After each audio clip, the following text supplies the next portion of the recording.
Sir Edward Pellew himself to see you, sir.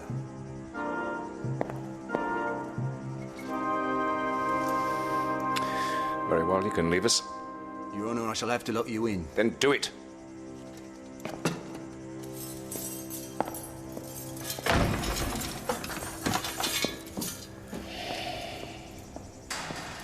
That it should come to this. You of all people. It's good of you to come and see me, sir. This is not a social call, man. Good God, sir. In a few hours, you'll be on trial for your life. And unless there are extenuating circumstances, you'll hang. Hang in front of the entire squadron. I believe it was our duty to restore order and discipline aboard ship, sir. Order and discipline, black bloody mutiny, sir. That's what the charge is. And against a captain who was a hero of the Nile and the Battle of Cape St. Vincent. One of Nelson's own, dear God. It was for the good of the service, sir. Hero or not, we were headed for disaster.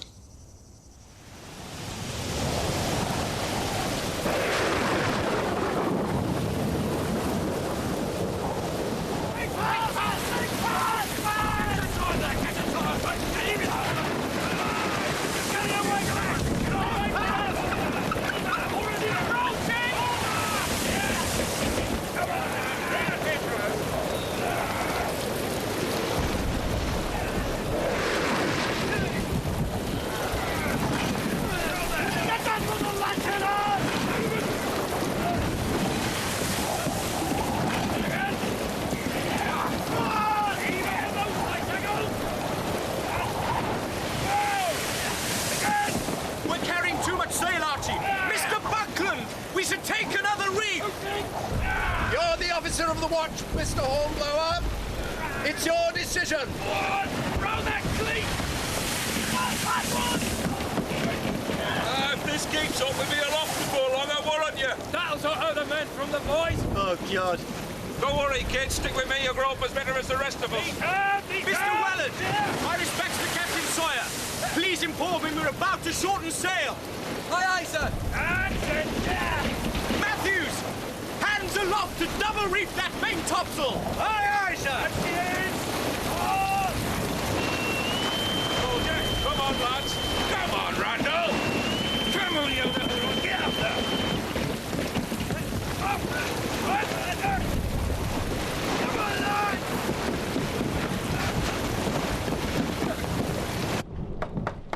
Come.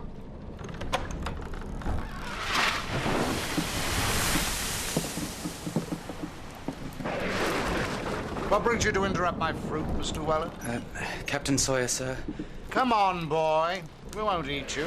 I don't believe Dr. Clive and I have enough room left for you, young midshipman. Couldn't manage another thing. Mr. Hornblower sends his respects, sir, and to inform you he's shortening sail.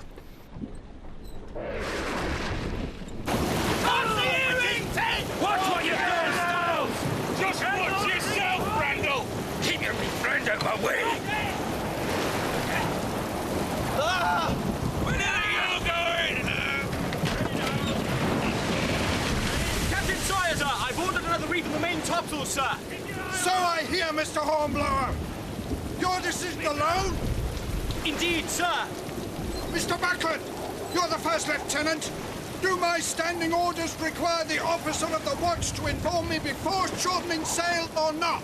Sir! Sir! What kind of answer is that? Do they or do they not? Yes, sir, they do, sir. Mr. Hornblower? With respect, sir, your orders require us to inform you when shortening sail, sir. Don't come to sea lawyer with me, sir. Ahoy there! Gunner! Mr. Hobbs! Sir! Have you ever had difficulty interpreting my orders? Did I have not, sir? There are then. A gunner has no trouble understanding my orders. What do you say to that, Mr. Hornblower? My apologies, sir. I must have misunderstood. The excellent men of your own division, are they not? Perhaps by teaching them a lesson, you'll learn something of your own. But, sir, it was I who made the mistake. Jump to it, you lowers! The last man of the yardarm gets a flogging. A dozen at the gratings for the last man on deck. Out my way, laddie! Come here, boy!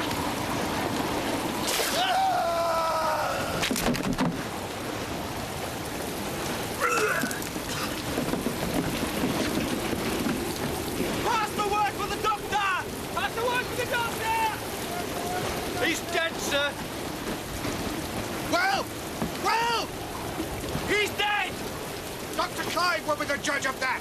Doctor! Dead, sir. What are you waiting for, Mr. Hornblower? Have the lubber thrown over the side. Do you hear, Mr. Hornblower?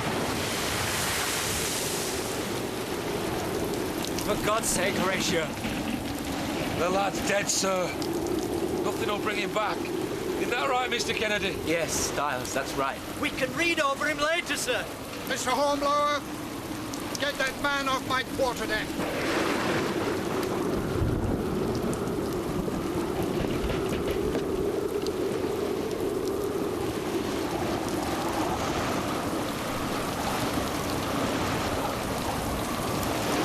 Aye, aye, sir.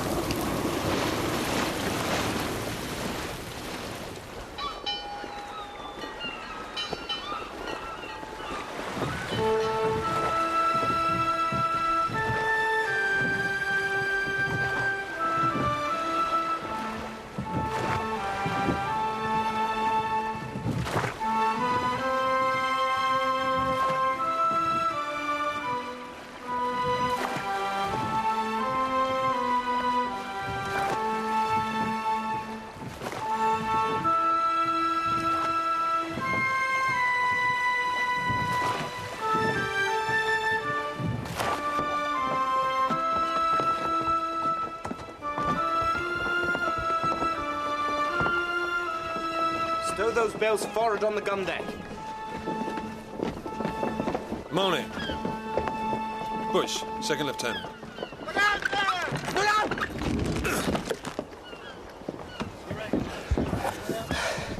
Hornblower, third lieutenant. Interesting welcoming ceremony, Mr. Hornblower. My apologies, Mr. Bush. Are you quite all right? Nothing damaged but my pride, I think. Hey there, you at the stay tackles. Mind what you're doing. Mr. Hobbs, keep an eye on your men there. Aye, sir.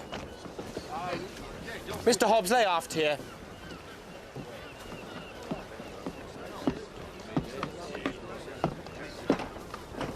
Mr. Hobbs, your recklessness nearly injured one of the ship's senior officers, not to mention damaging vital supplies. Don't use that tone of voice when replying to an order. Aye, aye, sir. Perhaps if the men were better supervised, these accidents wouldn't happen, Mr. Hornblower.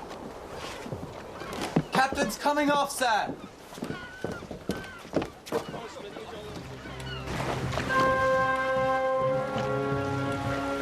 Quite right. Run forward and tell Mr. Buckland. Bosun's mate, side boys, lively now!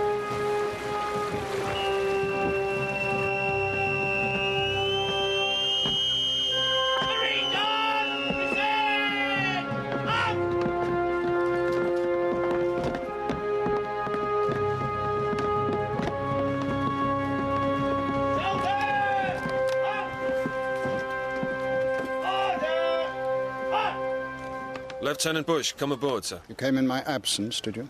I did, sir. Did you report to the first lieutenant? No, sir. In my absence, you should have reported to Mr. Buckland. Mr. Buckland, why did Mr. Bush not report to you? I'm very sorry, sir. I was unaware that Mr. Bush had come aboard. He should have made himself known, sir. I was forward, inspecting the anchor cables. Mr. Bush? I arrived only a few minutes before you, sir. I wished to present myself personally. And may I say, sir, what an honor it is to serve under a captain with so distinguished a record. Well, Mr. Bush, you are welcome. Thank you, sir. In time, you may indeed thank me. Very well. You don't know Captain Sawyer, then? I know his reputation. As a fighting captain or as a man? What are you implying, Mr.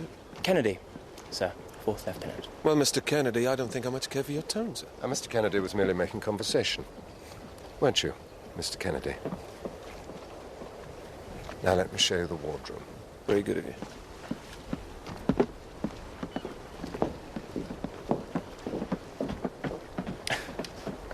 I don't think I much care for your tone, sir. What an honour to serve under a captain with such a record, sir. That's enough, Mr. Wellard. Now get below and find out what that hullabaloo's all about before it brings the captain down on us again.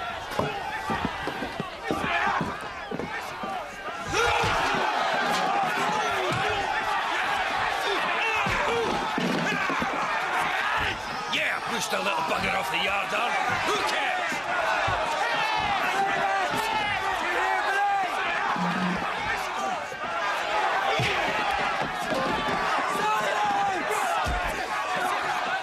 Mr. Matthews, you're the bosun! You get them to stop this bloody racket! Silence! Right, what's going on here? You, Randall, what's all this? Just settling a little difference of opinion, you might say. Captain Sawyer loves a bit of bare knuckle between the men. Keeps them ready for the real thing, he says. Come on, Mr. Matthews, get them to break this up. Aye, aye, Mr. Wellard. Come on now. Hey! No word. Hold hard there, Mr. Matthews. This hasn't been settled yet. The captain wouldn't like it if he knew we were interfering in the men's sport, would he? The captain doesn't need to know, does he, Mr. Hobbs? Yeah, not unless some little toady says... Hey! Randall, break it up now. Make me, little boy. Sir! Randall! You call him sir! Any man! Any man, Mr. Hobbs, who thinks differently had better remember the punishment for disobeying a superior officer. Tell them, Matthews. Death, sir. Indeed, death. And best you all remember it.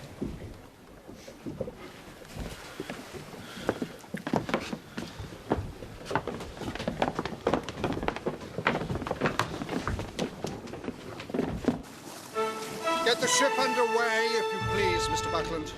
Aye, sir. Loose the headsails! Loose the headsail! Hands aloft to loose the topsails! Hands aloft to loose the topsail! Carry on, Mr. Bush. Put your backs into it. Stop and go!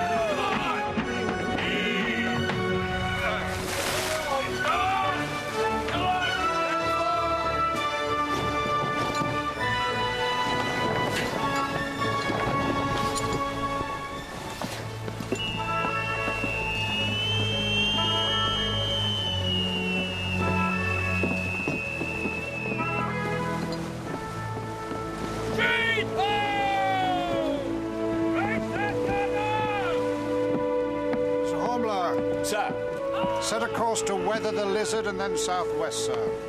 weather the Lizard and southwest it is, sir. South by west to quarter west. South by west to quarter west, sir.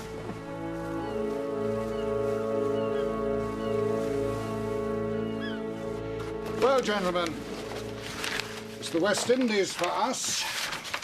Santo Domingo. The blacks are in rebellion there. Very good, Mr. Hornblower. Very good. Gentlemen, we can certainly rely on Mr. Hornblower to keep us abreast of current events. Yes, a slave rebellion. They're uprising against their Spanish masters, started by that damned dangerous French revolutionary nonsense. Liberty, fraternity, stupidity. You're not a revolutionary, are you, Mr. Hornblower? Indeed, I'm not, sir. No. We know how to deal with them in His Majesty's ships, don't we? Santo Domingo, gentlemen. There's a nest of Spanish privateers right here in Samana Bay, menacing our trade through the Mona Strait. It's our task to clear the vermin out. That's a far cry from Napoleon, sir, but we've 10 times more chance of action than with the Channel Fleet. Not so, Mr. Bush? Not so. Now, there's a man after my own heart. And plenty of action you shall have, Mr. Bush. Along with an abundance of yellow fever and ague, eh, Dr. Clive? Putrid fever and poisonous serpents, sir. Tropical heat, bad water. Hurricanes and shipworm. When were you last in the West Indies, Mr. Buckland? Sir, Answer the question. When were you in the West Indies, Mr. Buckland? I regret to say... Never. You were never in the West Indies. That's when you were in the West Indies, Mr. Buckland. Hurricanes and shipworm. Not a day's sail from Plymouth and you're out of your depth already. Am I not right, Mr. Bush?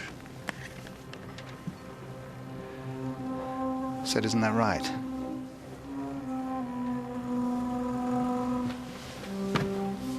Sir, I protest. We all have much to learn, sir, from your example.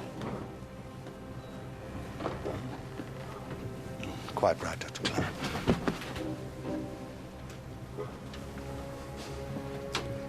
Hurricanes and shipworm. Gentlemen.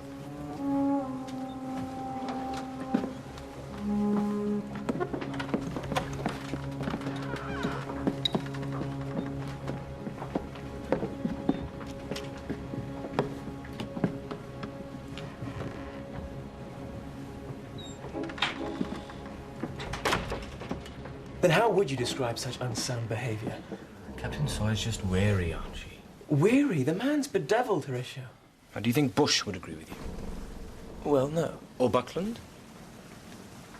Each captain has his own way, Archie. Tell that to the poor young seaman of yours that we scraped off the deck and threw over the side.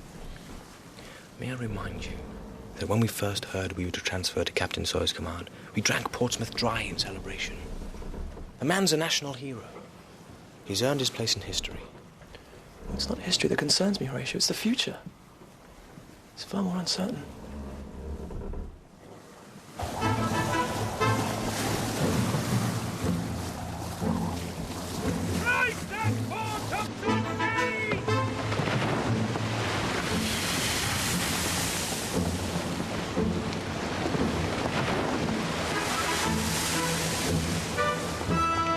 She sails well. Yes, she loves a stiff breeze.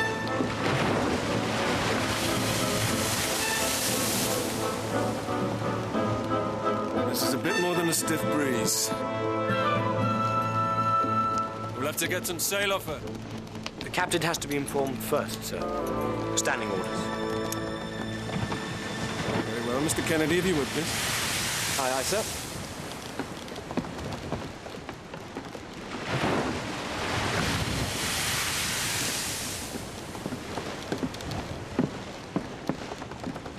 You want to dig a reef, Mr. Bush? Yes, sir. With your permission, sir.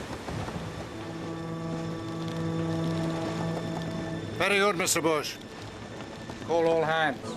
All hands! All hands to reef topsails! Man the halyards and reef tackles!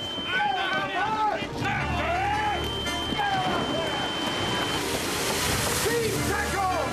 Haul! Jump back into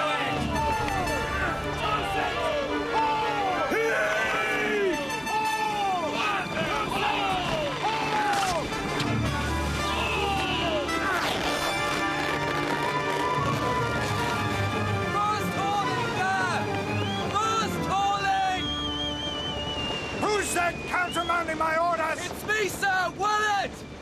You'll be sorry for this, Mr. Willard. Get down here immediately, sir.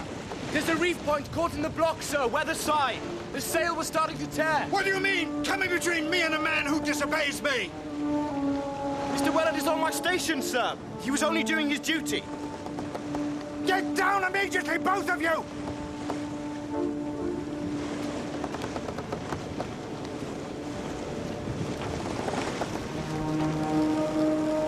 Mr. Bush, be so good as to send a hand to clear that reef tackle. Aye, sir. You there! Lay aloft to clear that tackle! Get below, Mr. Willard. You too, Mr. Hornblower. I'll teach you to conspire, trying to make me a laughing stock in front of the men. Do you hear me? Get below! Mr. Buckland, call the hands aft here, if you please. Aye, aye, sir. All hands lay aloft here.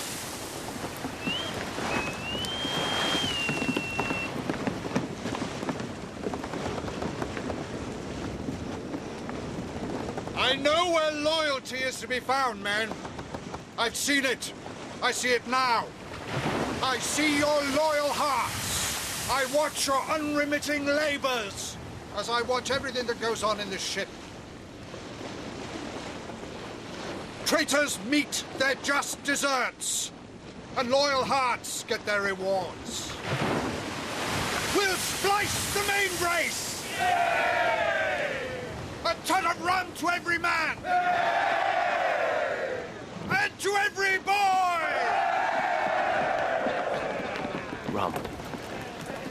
On the forenoon watch. They'll be drunk as lords.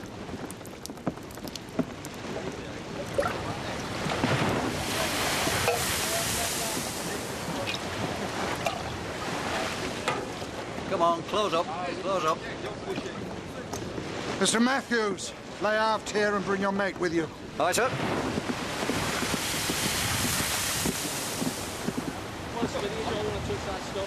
Give me your rapping, Mr. Matthews.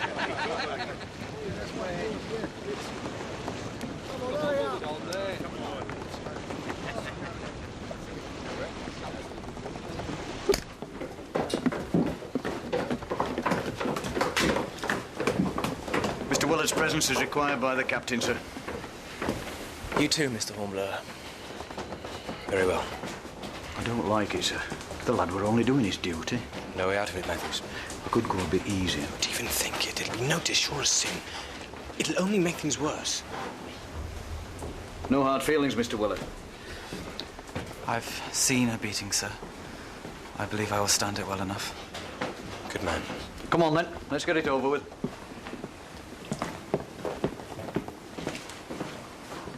And, sir, thank you for speaking up for me.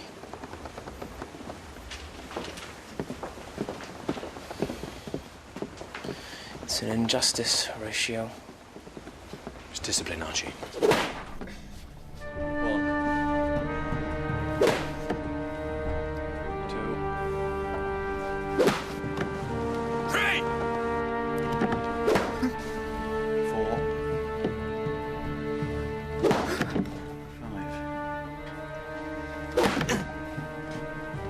Six. Well, Doctor. The full dozen, if you please, Mr. Matthews. Aye, aye, sir. Come on. 7. 8. 9. 10. 11. 12. That's it. 12. Serves the little bugger right. Very well.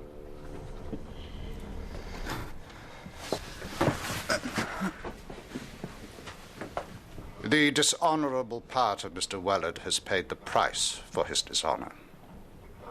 May that be a lesson to you, young man. Now, Mr. Hornblower, your punishment.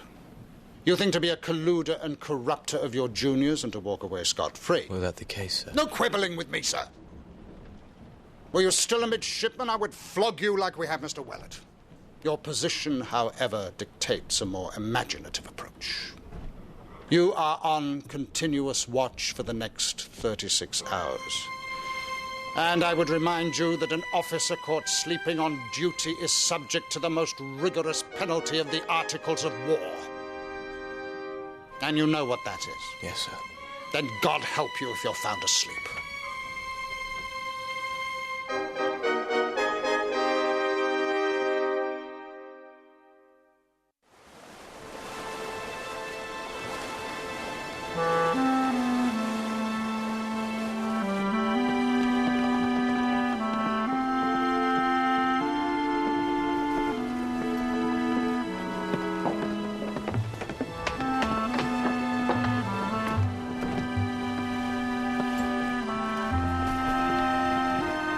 Continuous watch, then, Mr. Hornblower. Yes, sir. 36 hours, sir. It's a long time. Are you up to it? As Captain saw his wish, sir. It doesn't do to cross the captain.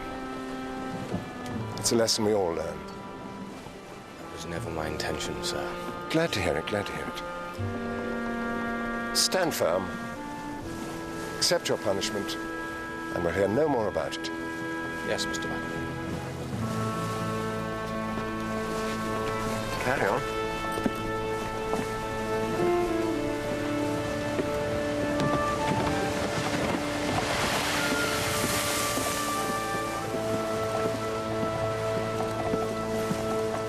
What for duty, sir? Very good, Mr. Weld.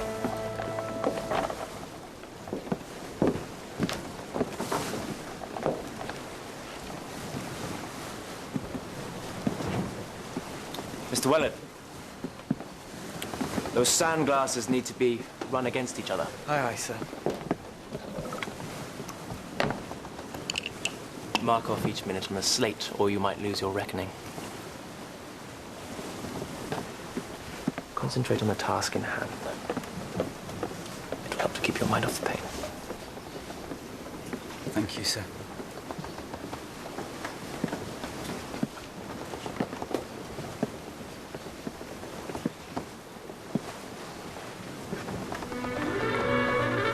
Mr. Wellard at work? Aye, aye, sir. Aye, aye, sir.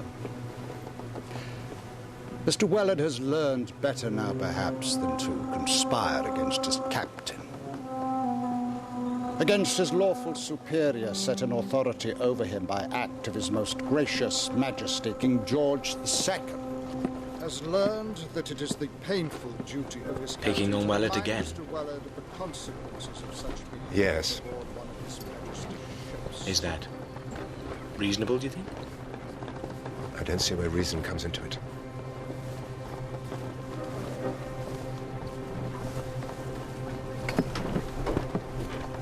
Mr. Wellard is sulky.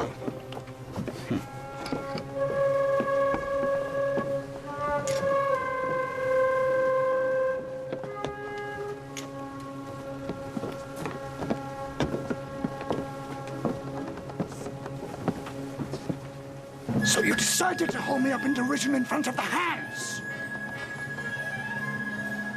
You and that cub, Mr. Hornblower, you plotted and planned so that my lawful authority should be set at naught.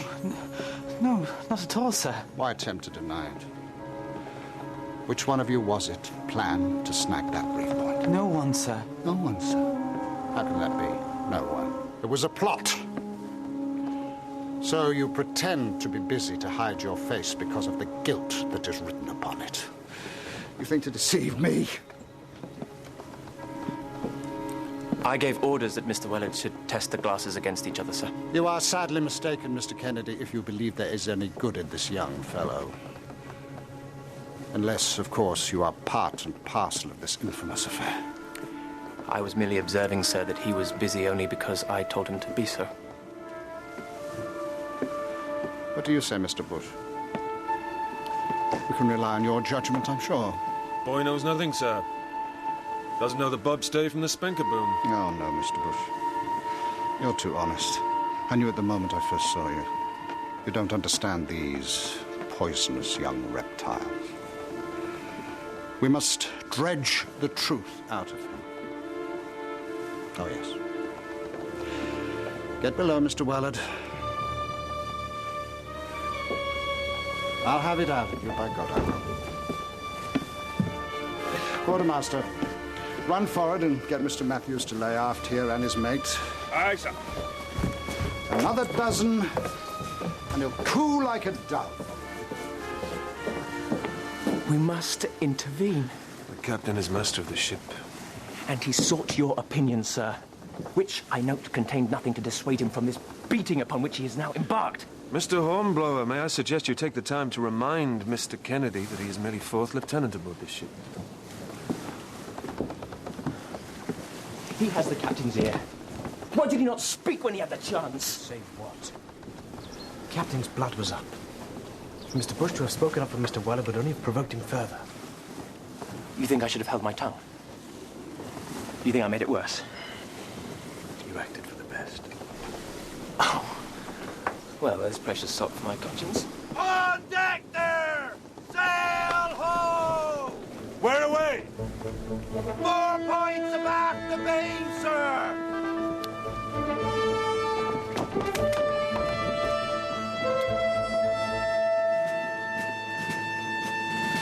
Run aloft with your glass, Mr. Kennedy. See what you make of it. Aye, aye, sir. Matthews. Hello. We wanted aft.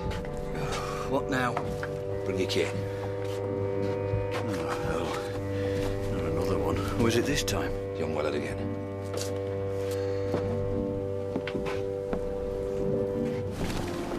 There, sir. Just forward of the backstay.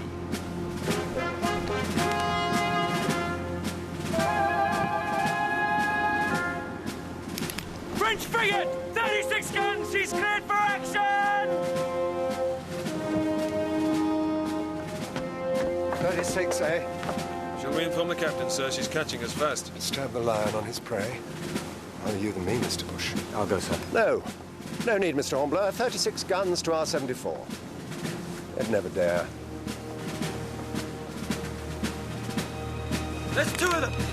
2 frigates! Damn. Let's change the odds a bit.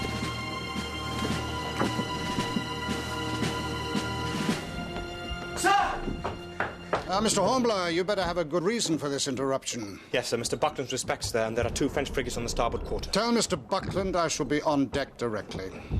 Bosun. Sir, they're cleared for action and coming up fast. Thank you, Mr. Hornblower. That will be all. They'll be up with us in minutes, sir. Damn it, man. We can blow them to pieces long before we come into range of their piddling little pop guns. Not if we're not cleared for action, sir. You will answer for this later.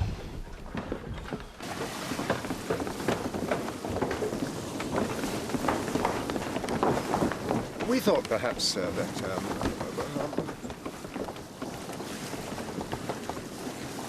clear for action. Clear for action! Damn you! Beat to quarters! Come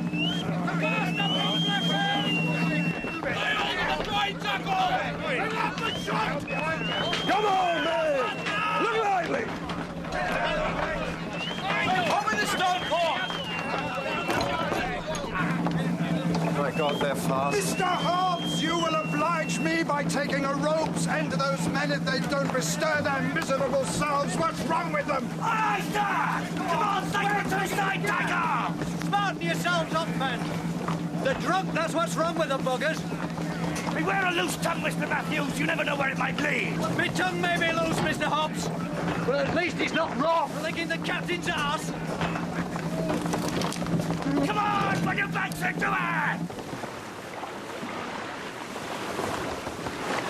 My God, she'll be across our stern any moment. God help us. I have no muttering on my deck.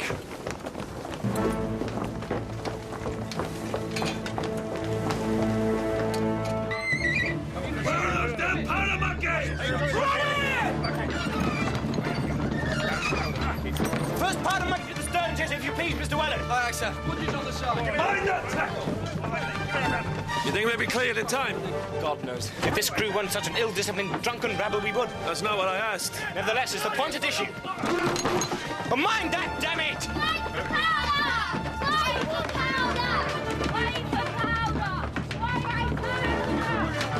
Mr. Weller, here!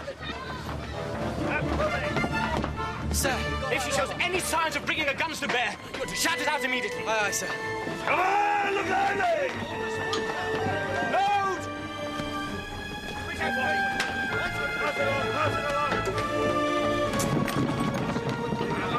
They're running out the guns on the starboard side, sir. Shot! Sir, I think she's about to open fire. Belay that shot! Run her out as she is, damn it!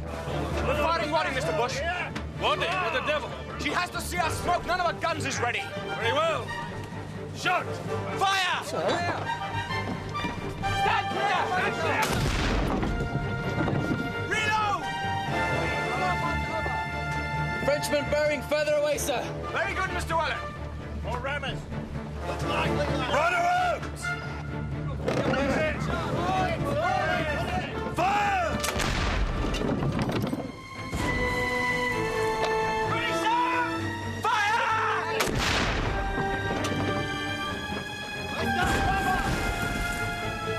She's running off now, sir. We've frightened her off, sir. Very good. Very good. An original concept, Horatio? To fire the contents of your cot at him? It would certainly have put me off my aim. You see the way the Frenchman fell off the wind at the first whiff of it? Well, Mr. Hornblower. Sir. I'm informed that you fired your stern chaser with no shot in it. Is that true? The Frenchman was bearing away preparatory to firing, sir. I thought it of capital importance to make him think again. However, briefly, so as to give Mr. Bush time to fire properly, before we received the full broadside, sir. Subtle, Mr. Hornblower, subtle. How long did it take you to cook up that story? Is this to be your career, Mr. Hornblower, covering up your incompetence with ingenious fairy stories? I submit, sir, that the ploy caused the Frenchman to... You submit? Good. Submit to just criticism, and in time you might make a seaman. Sir, with respect, Mr. Hornblower and I agreed upon a course of action, that his stern chaser should fire its warning. You too, Mr. Bush, are you joining Mr. Hornblower? No, sir, it might have been the wrong course of action, but I agreed to it. Mr. Hornblower posted Mr. Weller to observe the French frigate. Mr. Weller. Ah, yes, I'm obliged, Mr. Bush, much obliged. Mr. Hornblower and I have some unfinished business with regard to Mr. Wellard. One. Two. Three.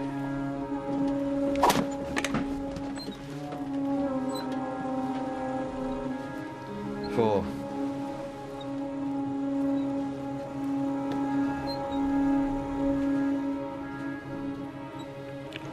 Well? Sir, do I proceed? Well, it's quite straightforward, Dr. Clive. Mr. Matthews has beaten Mr. Wellard insensible. Does he continue? Punishment ended. Bring him to the sick bay.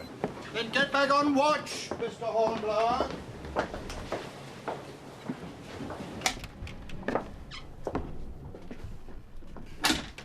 Mr. Hornblower. Nasty business, that.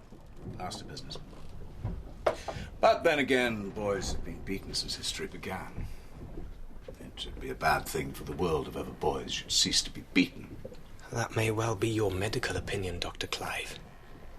But I can see no useful purpose served by thrashing a young boy within an inch of his life. Come, Mr. Hornblower. A little tincture of laudanum for the pain, and all will soon be forgotten. Forgotten, maybe, Dr. Clive. But forgiven. Careful, Mr. Hornblower. I've had the good fortune to serve the captain for over 15 years, and he's inspired nothing but loyalty in the men under his command. And that, too, is your medical opinion, is it, Dr. Clive?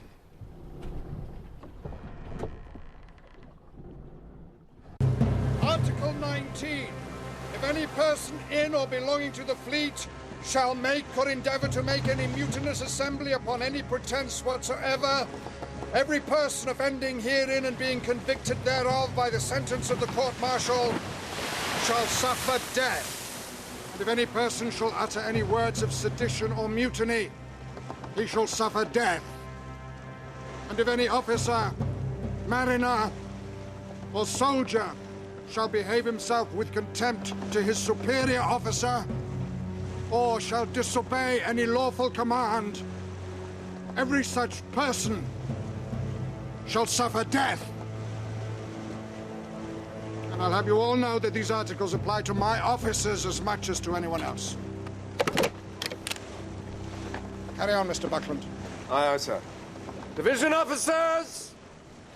Dismiss your divisions! Dismiss! Dismiss! Dismiss! Look lively there! Mr. Buckland, sir. Half-duty Sunday today. Double rum for all these good men.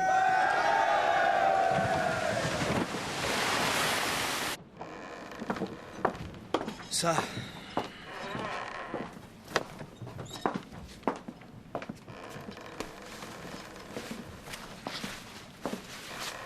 Extra rum for the crew. This rule applies to my officers. Yes. It's an interesting method of fostering cooperation in the crew. Have you ever come across it before? No, I most certainly have not. Perhaps Captain Sawyer's methods will prove consistent in the end. Perhaps it's only an impression. What?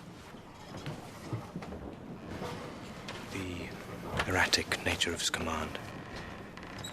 How do you find it? Erratic. Most erratic, to say the least. Thank you, sir.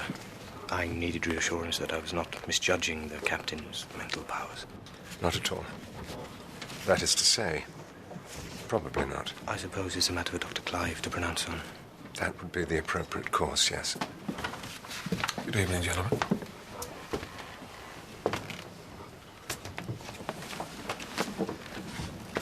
You are the officer of the watch, are you not, Mr. Hornblower? If you'll excuse me, sir, I'm needed up on deck.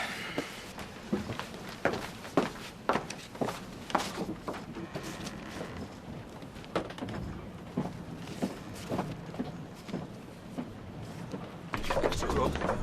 Well, waste not, want not. Put that back.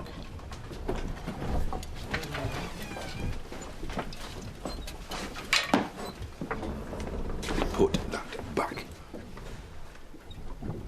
Or do you want me to smarten up that big ugly face of yours? Styles. Randall. Put it back.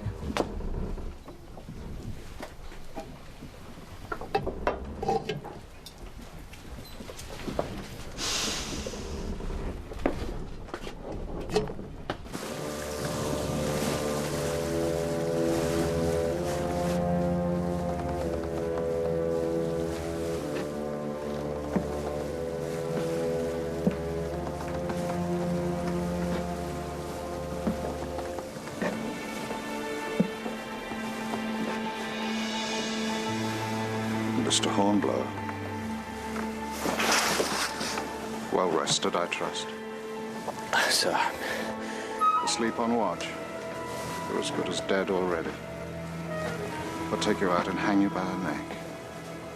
Unless...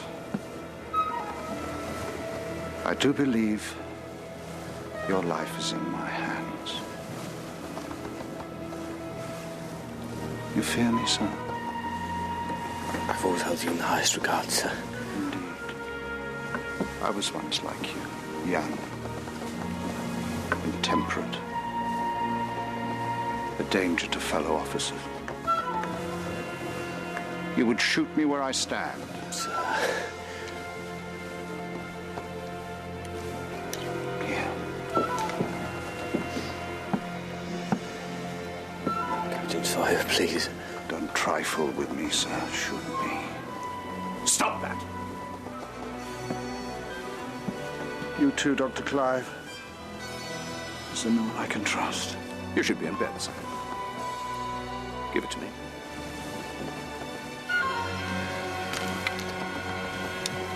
You could do yourself an injury, sir.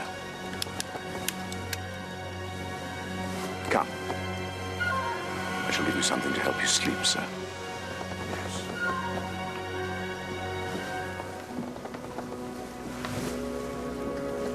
Your life is in my hands.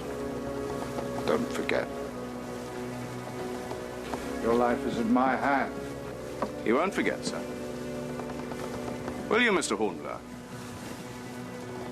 I will not, sir.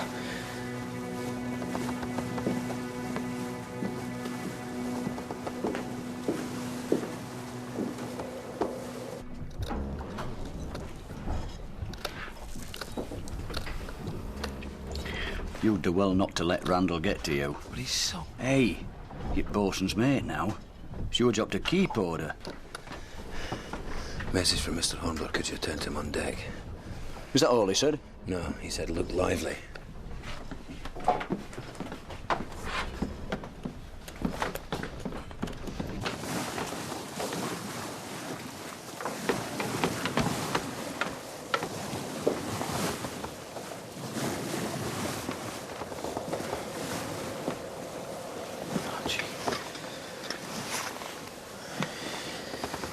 Long night. Oh, time is only the half of it.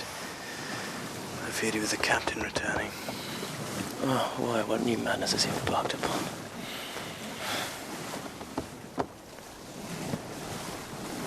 What can we do for you, Mr. Hobbs?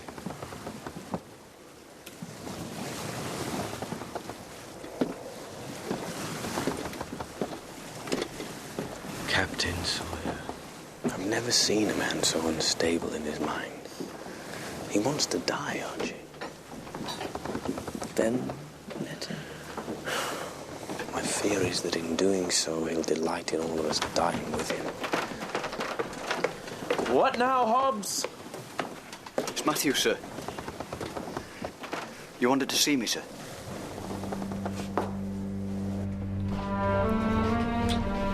I think I'll call her Bessie.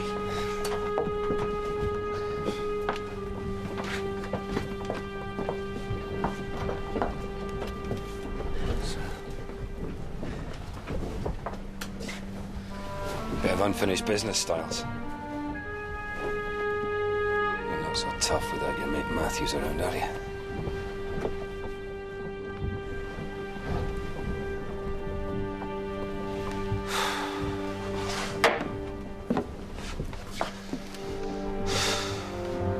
I don't need any help to teach you some manners.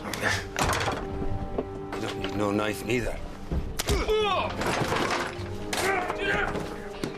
Get off me, bastard! Get off! Get off!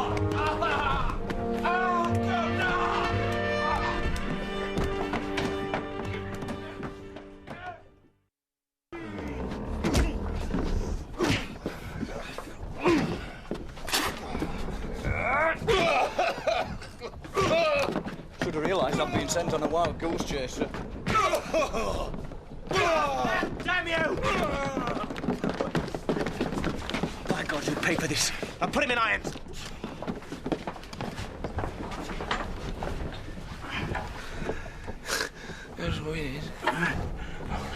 What? He said he was winning, sir.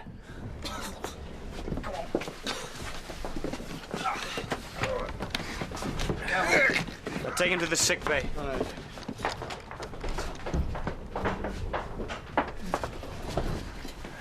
What the devil do you want? I heard there was some sort of argument going on. Natural high spirits below decks, I dare say, sir.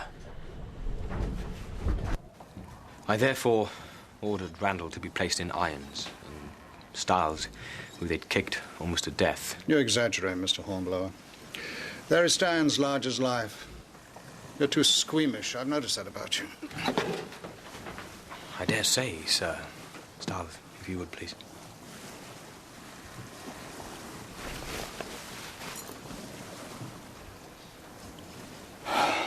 Nevertheless, there he stands. As I say, your squeamishness clouds your judgment. I advise you to conquer it. It does not bode well for your conduct under fire. Mr. Hornblower. With respect, sir, I find... Respect? What do you know of respect? You come before me with these men whose boisterous high spirits led them to knock each other about a bit, and you expect me to punish them. I like high spirits in my men, do you hear? What I do not like are weak-kneed officers who do not know how to keep order. Do you understand? I understand, sir. Charge is dismissed.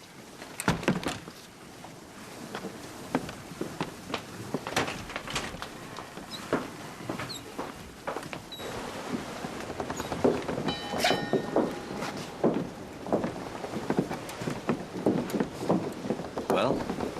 Charge is dismissed. Believe me now, do you?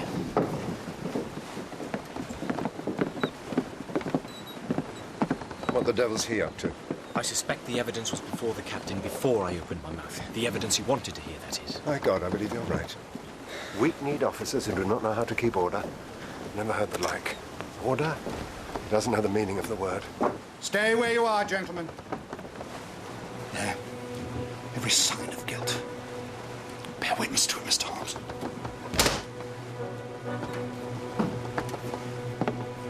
Stand still! A mutinous assembly, I believe. No, sir. Did you give me the lie on my own quarterdeck? Plotting, whispering, scheming, now treating me with gross disrespect? I'll see that you regret this, Mr. Buckland. I intended no disrespect, sir. Again, you give me the lie. Mr. Bush, I'm disappointed in you. Why did you not see fit to report this mutinous assembly to me? I wasn't aware of them, sir. I was helping Mr. Willard take an inside. Ah. Mr. Willard. Of course. He will be in this too. You will be in trouble with these gentlemen, Mr. Willard.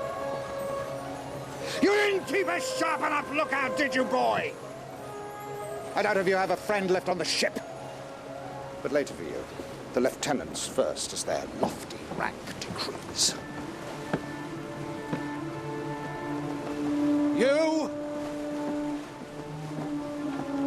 Mr. Hornblower, you will resume your continuous watch for a further 36 hours, and these 3 gentlemen can report to you when every watch is called. Aye, aye, sir. And at every hour of every watch. 2, 4, and 6 bells every watch, day and night, every hour. And they are to be properly dressed. Let there be no slackness in the execution of this order. None. I will have means of knowing if I am obeyed or not.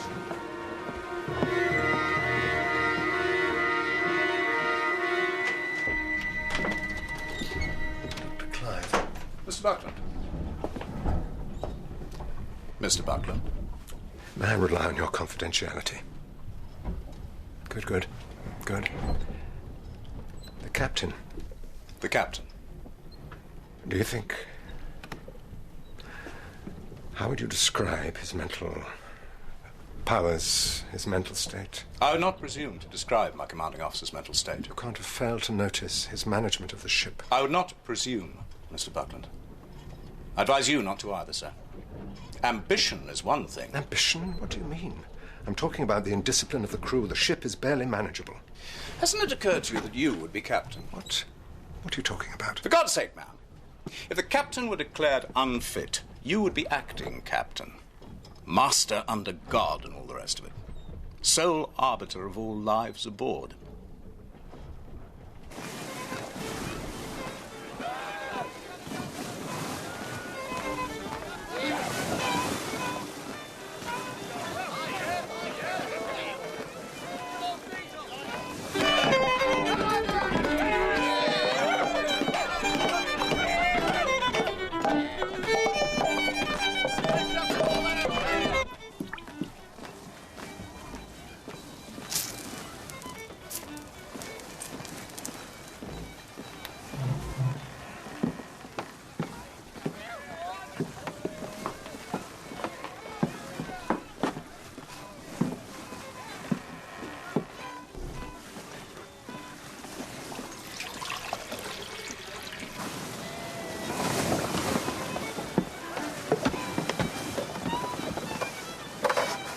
Sir?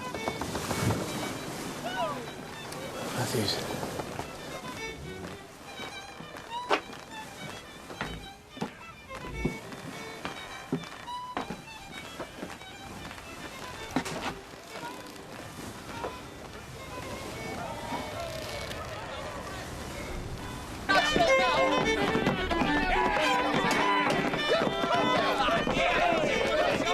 How many hours is it now, sir?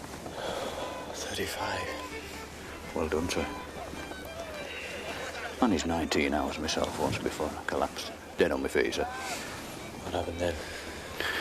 The captain was a kind man, sir. Gave me a dozen lashes and let the whole matter drop. Pray God I was fortunate. Indeed, sir. Not that it'll... Let us hope not, Matthews.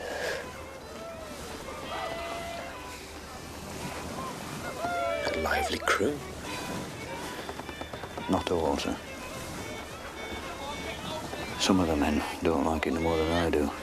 Watch your tongue, Matthews. Sorry, sir. I speak for a third of the men, sir.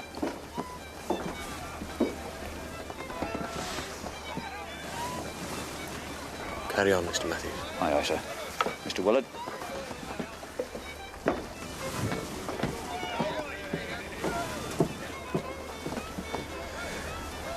You understand your duty, Mr. Willard? I do, sir.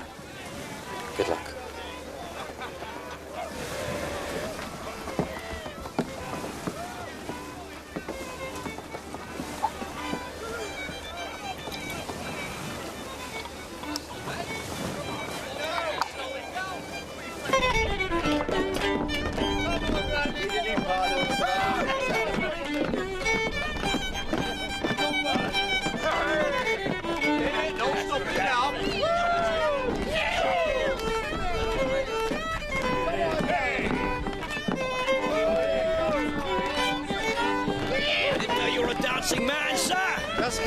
would you?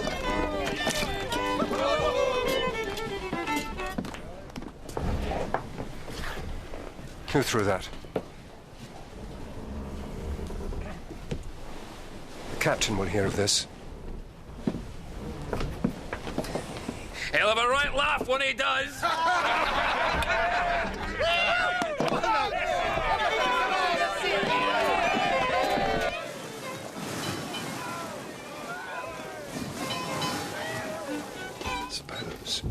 Suppose we declare him unfit for command. Suppose we put him in irons. We'd have to be quick and sharp about it, if we do it at all. He'll call on the hands, and they might follow him and... Suppose we were quick and sharp about it, surely there must be some chance. Sir. Risha, listen.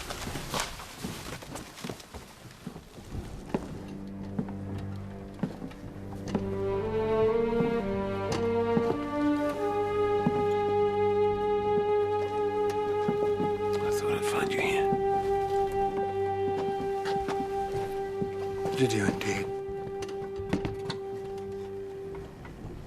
The wardroom was deserted. I thought you might be up to something. I thought you might feel that something had to be done. I'm not sure I follow you, Mr. Bush. About the captain. What? I thought you might feel that the captain wasn't fit for command. Mr. Bush. As I do. I think we're all of one mind, Mr. Bush. Well, in that case, I'd be very glad if you allow me to join you.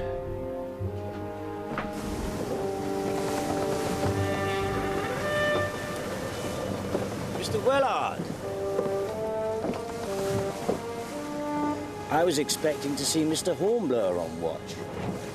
Call of nature, Mr. Hobbs. Ah. Well, I'll just wait a moment for his return.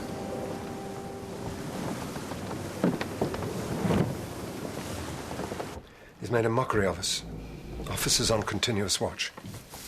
It's as good as a death sentence. Mr. Hornblower here, how many hours has it been? It's certainly a novel approach to captaincy. Novel? And what about Wellard? I like it no more than you, Mr. Kennedy. So do we act now? Do we take a chance and declare him unfit? And in Kingston, sir? What will await us there? A court-martial. Why? Why? What on earth for? Well, this is mutiny, Mr. Buckland. Mutiny. Well, perhaps I should check the wardroom to see that Mr. Hornblower is all right. I hardly think that necessary, Mr. Hobbs. Well, we wouldn't want anything untoward to have happened, would we, sir? Where are they, Mr. Wellard? This is the point. It'll sound different in court. We've been punished. That could happen to anyone. There's no grounds for mutiny. And the crew? Double rum, make and mend. It's not for us to criticize the captain. So the court will think. But when they see him, Horatio... He's cunning. And we all know he can talk. He can find a reason for anything. And he's plausible. Wellard, a midshipman, no friends, no family. What will the court say when they hear the captain had a boy beaten a couple of times? They will laugh. And so would we. If we didn't know. We will hang for it. 22 years. I've held my commission. Now he'll break me. And break the whole bloody ship.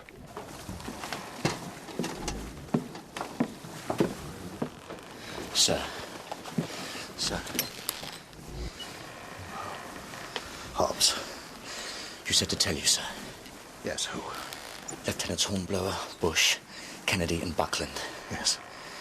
Not on watch, sir. Nor in the wardroom. And I thought... Yes, by God, so do I. Pull out the guard! Sir? You heard me, Sergeant? There's mutiny brewing, bloody mutiny! Pull out the guard! Stand down! If you find two or more of these gentlemen together, you will tell them to stay exactly where they are. Forward you go, Mr. Hobbs! To the hold amidship! Aye, aye, sir! Flush them out, the verminous scum! Shh.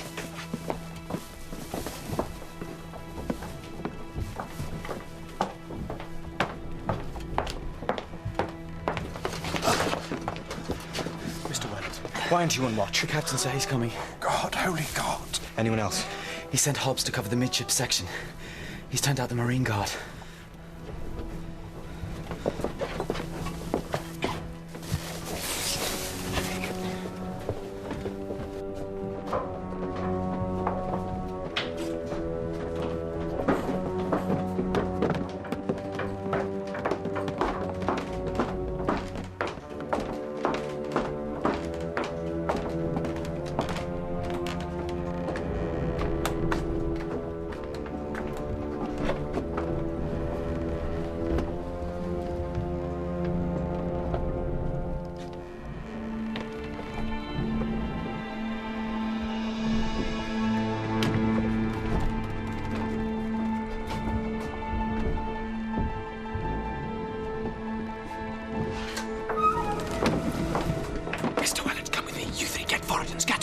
Quickly now!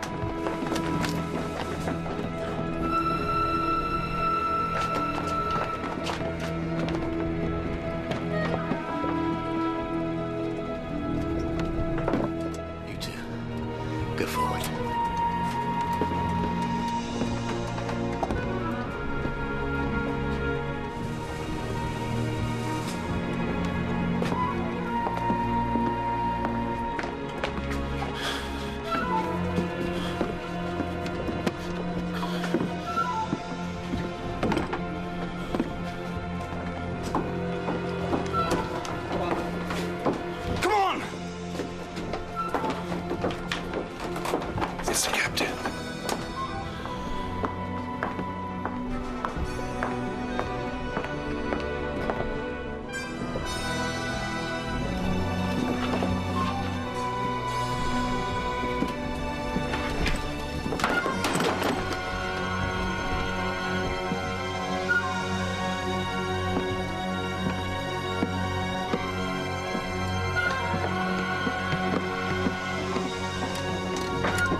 Help me here.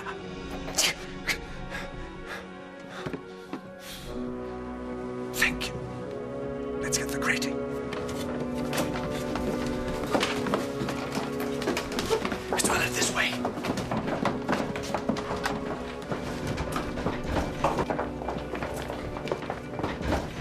Who's there?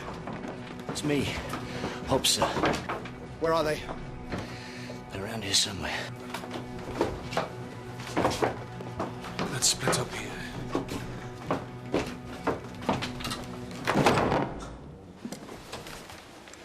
Over there. Stand there. After them! Hurry! Hurry!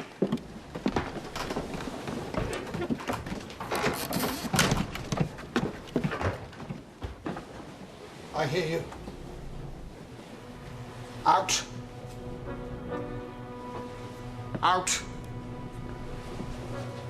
Do I shoot you where you stand? Run. Go on, get out. Stay where you are!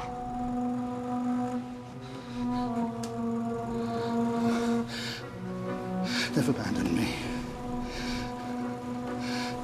Universal treachery. Universal desertion. My men. Where are my true men?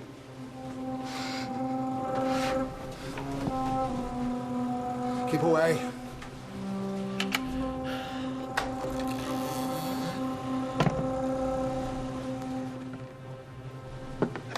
Sir? Keep your distance.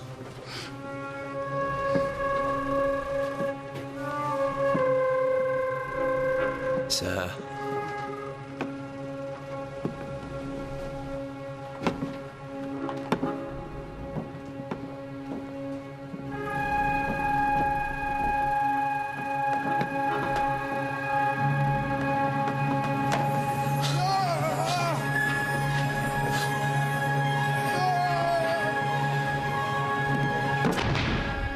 How long was that? Come on.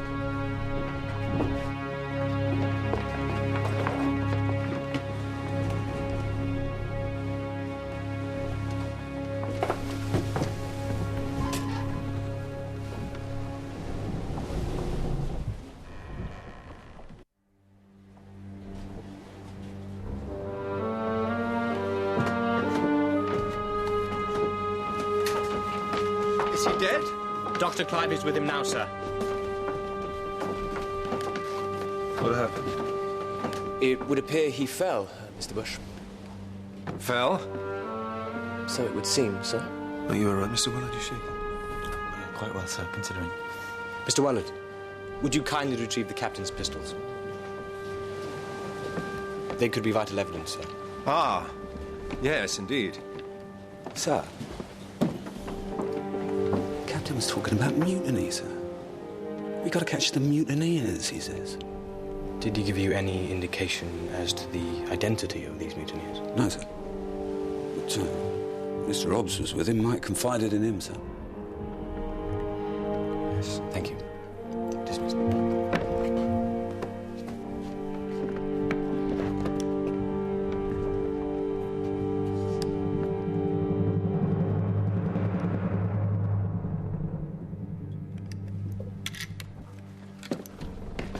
We need to sway him up. Yes, very well. Mr. Bush, get a tackle rigged. Right, sir. Mr. Hornblower, Mr. Kennedy. Mr. Hornblower, about this accident. Sir. Never mind, no, never mind, it'll keep. Sir? Thank you, Mr. Willard. Lift him together now. Steady.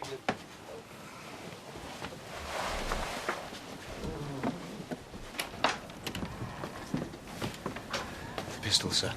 Very well. Over there. Will he survive? I think so. Will he recover? Depends on what you mean by recover. He's very severely concussed. I think what Mr. Buckland means is will he recover sufficiently to resume command? Impossible to say. His skull's intact. That's all I can tell you.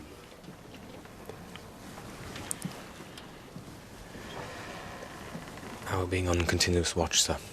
I'll go with the captain's orders until we know more. Aye, sir. But what else can I do? He might wake up this afternoon, for God's sake. Then what?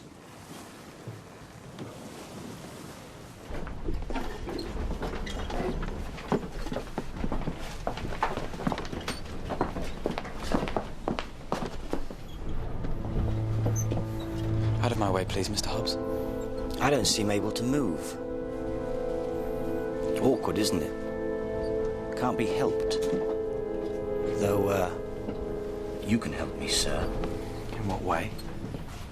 Well, I was wondering what happened to the captain. And I fancy you know exactly what happened. Get out of my way or I shall report you.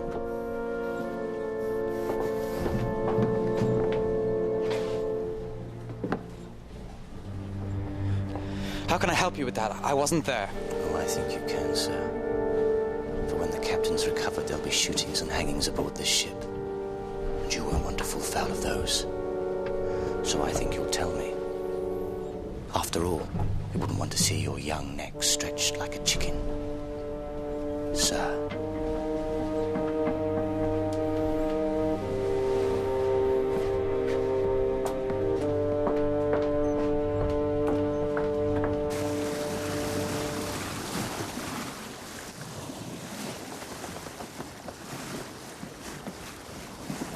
I don't like it.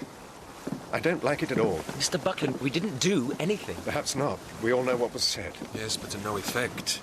Events overtook us. That does not mean that I'm comfortable with it. We did nothing other than consider our options in those circumstances. Fate intervened, Mr. Buckland. And the air smells all the better for it. The captain's incapacity is not a matter for celebration, Mr. Kennedy.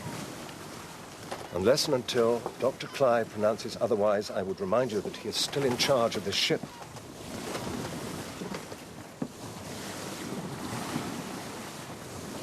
You want me to wake him, sir?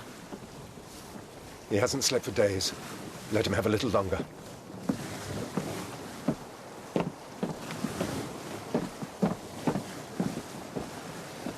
I don't envy his position. He's the one that would have to assume command. But the responsibility weighs heavy. Why don't you get some sleep, Mr. Kennedy? I'll stand watch for you. Thank you, Mr. Bush. but I will share the watch with you. Very well.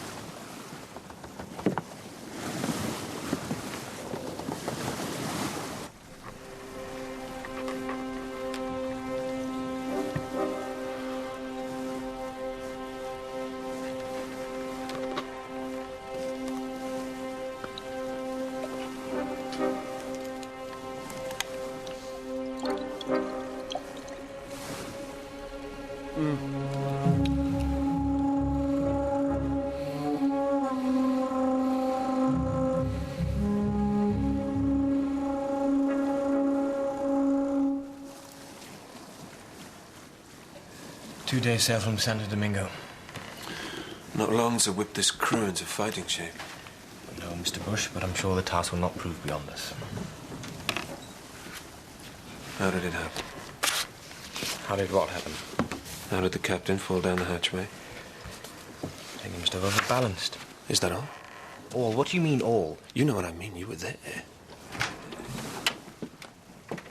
Mr. Buckland's compliments, and can you both attend him in the captain's cabin immediately?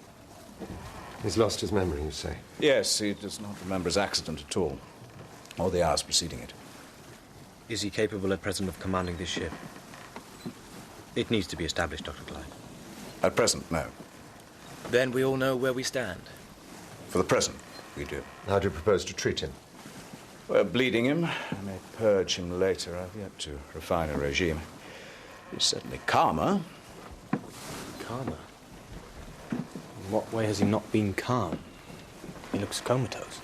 That may be a natural reaction to his memory loss and so on, to his injuries. And what was this quite natural reaction? He became a little agitated, that is all. How? In what way agitated? He showed symptoms, not extreme, of a certain paraphrenesis with occasional frenetical impulses. And in plain English? I could perceive certain symptoms, as I say, tendencies which led me to suppose some irritation of the meninges, brain lining, in plain English, which caused me to think... In plain English, Dr. Clive, is the captain capable of resuming command? No. Thank you. For the time being. Oh, back there again, are we? And we won't know, will we, if you keep him in this condition? What do you mean? You're giving him laudanum, aren't you? What business is it of yours? I'm his doctor. One does not need to be a doctor to know the effects of an opiate. Well, you're dosing him with laudanum, Dr. Clive. Well, are you? A certain dosage seems to be appropriate. How will we ever know if the captain is capable of running the ship if you're keeping him in a constant state of sedation? You will oblige me, Dr. Clive, by leaving off your drugging of the captain.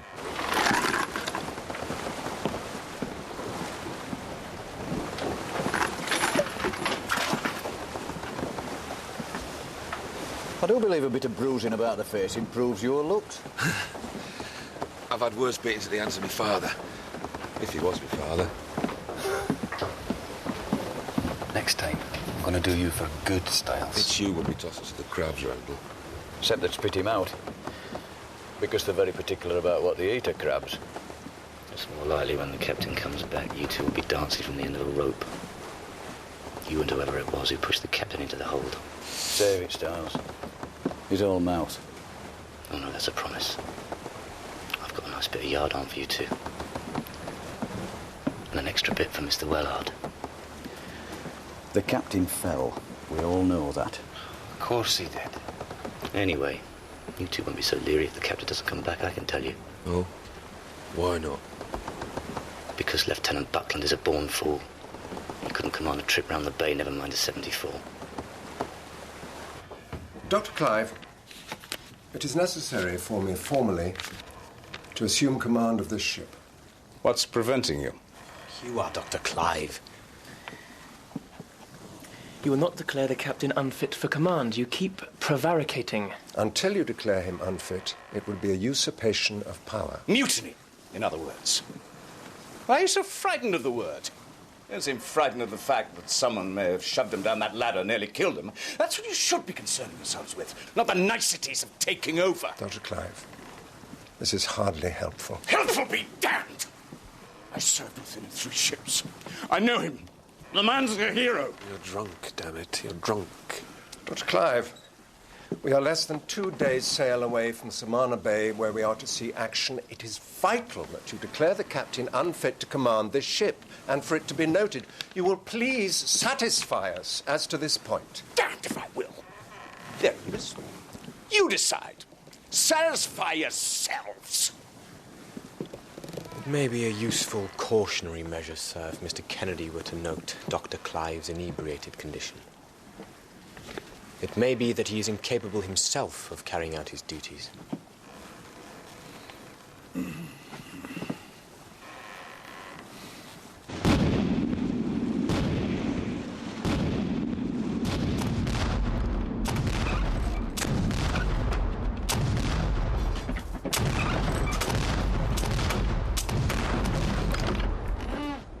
Too slow, gentlemen! We need to be faster when we engage the enemy! Call yourselves a gun crew, we'll be blown out of the water! Right, let's show these bastards how it should be done, eh? Reload! Reload! Gun ready, Mr. Hornblower! Run it out! Gun ready, Mr. Bush! Run her out! Fire! Fire! 1 minute 35, Mr. Bush, to my 1 minute 28. Better! But not good enough. Reload! You're a hard taskmaster, Mr. Hornblower. We'll make a crew out of them yet, Mr. Bush. Much better, gentlemen. We're getting there, sir. You unwell, Mr. Hornblower? No, sir. But I have a request, sir. He wants to do what? That's what he said. Well, over to that. Come and look at this.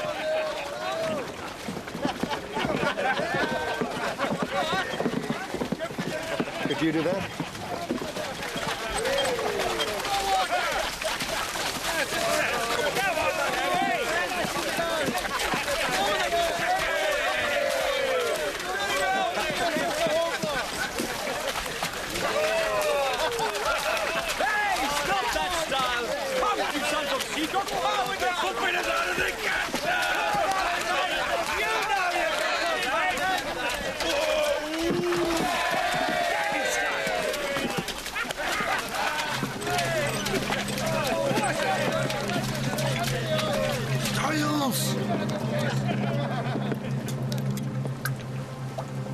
This is my ship, not a public bathhouse. Mr. Buckland, you will arrest Lieutenants Bush, Hornblower, and Kennedy. Sir. Arrest them, unless you care to join them. Very well. Sergeant Whiting. Sir, come along, gentlemen.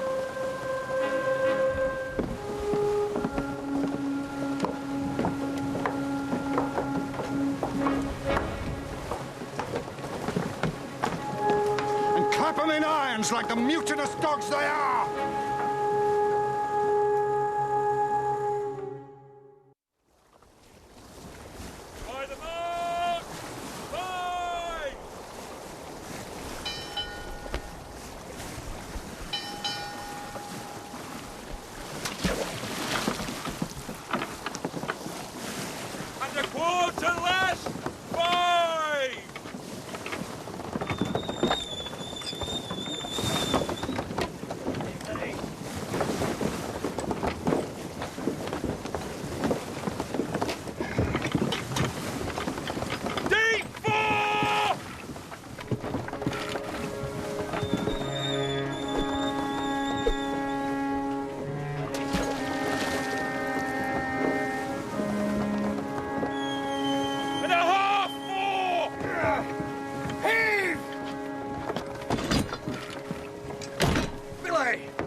It's no good, sir.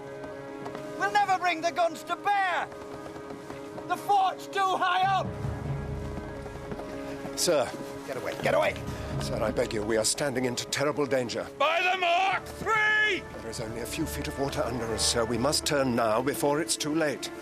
No, I don't want to. I want to fight them. Then at least let me release the other lieutenants. Without them, there will be no one to command the guns. Oh, no, you don't, Mr. Buckland. I know what you want. They'll stay just where they are.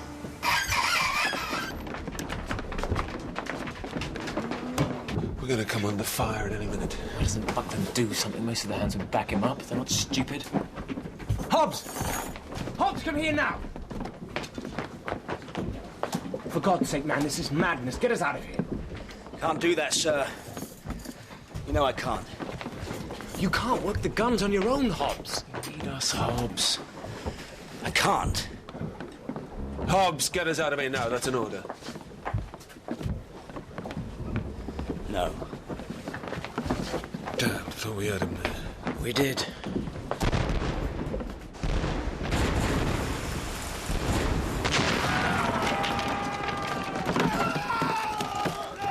That's it! That's more like it! Return fire, Mr. Buckland! We cannot elevate the guns enough, sir! I said return fire! Oh, by God, I will!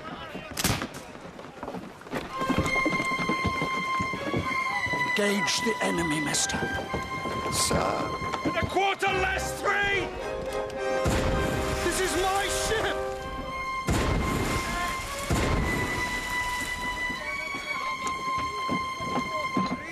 Fire.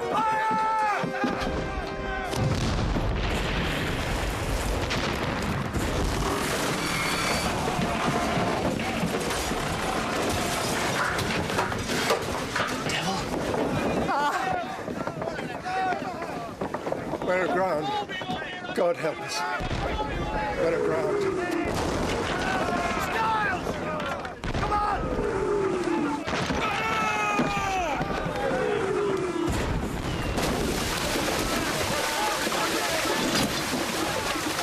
Heated shot! They're using heated shot! I wouldn't worry, Mr. Kennedy. We'll drown long before we burn.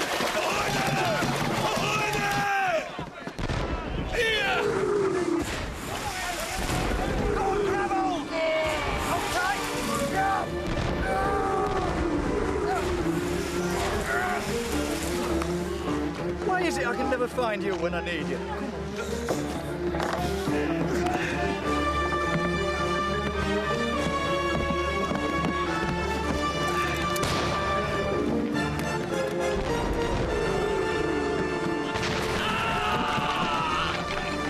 Get Clive. Get the doctor. And tell him to bring a straitjacket.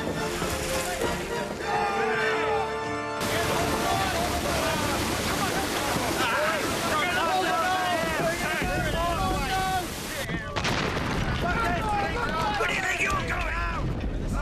No, you don't! Oh, Randall, get out of my way. Make me!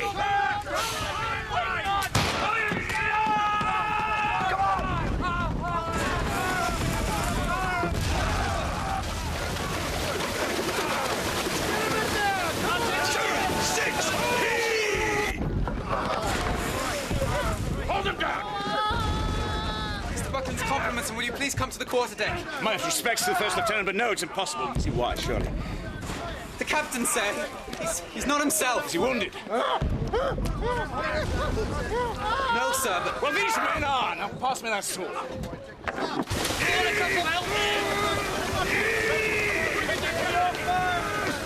Stand back, gents. We'll soon have you out of there. Do your stuff, Styles.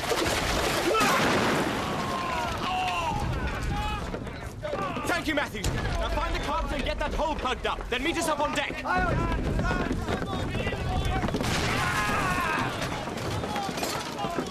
Buckland, you all right, sir? We're aground. Fast aground. We'll have to get her off at the anchors. Where is the captain, sir? He's gone to Earth somewhere. I've sent young Wellard to look for the doctor. Where the hell is he? We'll need to get a cable out to a stern port. Well, Matthews can do that, sir. I'll take a boat and stand by under the stern to take the cable if you'll bring the anchor round in the launch. Mr. Kennedy, command the capstan. Very good. Stars, you come with me.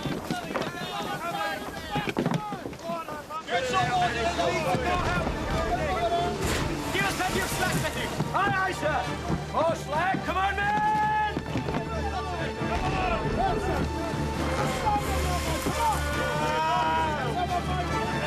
Now give way together!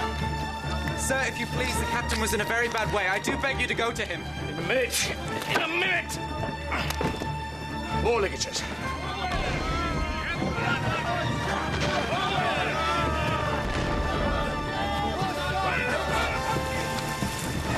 Stretch out, Mr. Hornblower! Stretch out! Aye, aye!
Mr. Bush!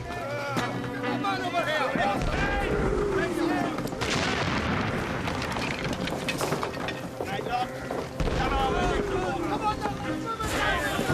They pushed me. That's what they did. Push me. Mutiny. By God. It is mutiny. Come on, man! The ship's at stake! Heave in! Heave and wait to death!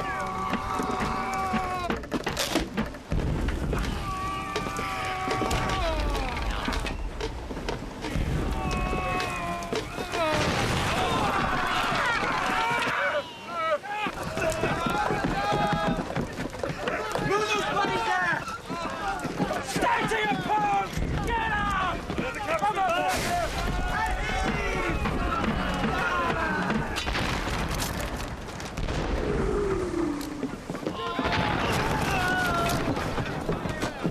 Where is he? Where is he? He's over there somewhere. Mr. Willard, find Sergeant Whiting. Bring him here with 4 of his men. Quickly now. Aye, aye, sir.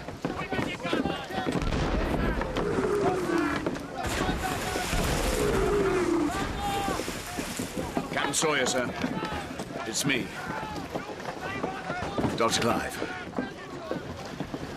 I was right. Heave, damn it, heave! You want to sit here till the next tide while they shoot us to pieces? Heave!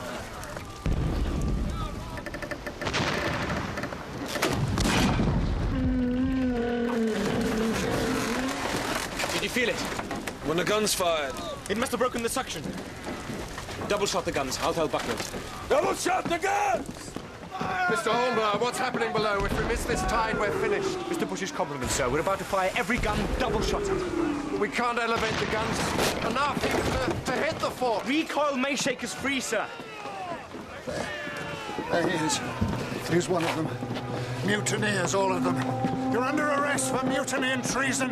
Now, Sergeant Whiting, do your duty. The priority is to refloat the ship, sir. What? So we should, yes. Mr. Wellard, my respects to Mr. Bush. Tell him to carry on. Stay there, you puppy! I give the orders here! Mr. Wellard, if you please. Aye, aye, sir. Do your duty, Sergeant.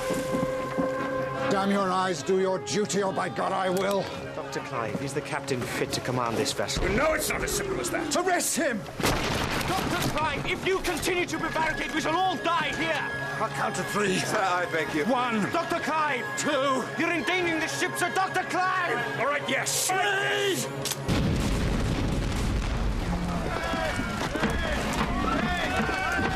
Keep it going, Marquis!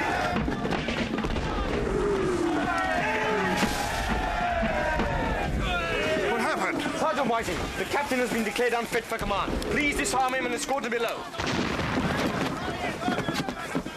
Going up! Stand by the sheet! Horatio, what's going on? The doctor has finally decided that the captain is unfit to command. It was under duress. Did you not declare the captain unfit for command? You're being threatened with a pistol, for God's sake. By whom? By the captain. Come on, man, move it! Take him to his cabin. You'll swing for this. You all will. Tell me, Mr. Hornblower. Sir. Did you know that the captain had fired his pistol? No, sir. Oh, I see. We were hard aground, sir. We were as good as dead already. You just took a gamble. They seemed reasonable enough odds, sir. Ready when you are, sir. Mr. Bush? You're in command of the Renown now, sir? Yes. Very well. Let's get the ship underway before the Dons sink us. Raise sheets and ties! Thanks and hard and armor!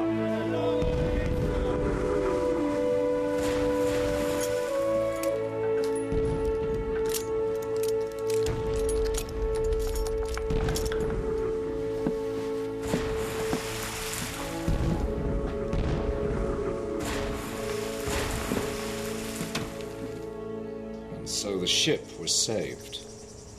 Yes, sir. It was Dr. Clive's opinion that Captain Sawyer was unfit to command? Reluctantly, yes. That was his opinion. Well, that's something at least. But you do realize, sir, it's your word against his. It was for the good of the service, sir, and for the safety of the ship. By God, Mr. Hornblower, I hope you can back that up with solid evidence, because from where I'm standing, I wouldn't lay great odds on an acquittal. No, sir. I'm afraid you're right. So you say Captain Sawyer's condition was due to falling down the hatchway? That's what seemed to push him over the edge, sir. It's a very interesting choice of words, Mr. Hornblower. How did the captain come to fall?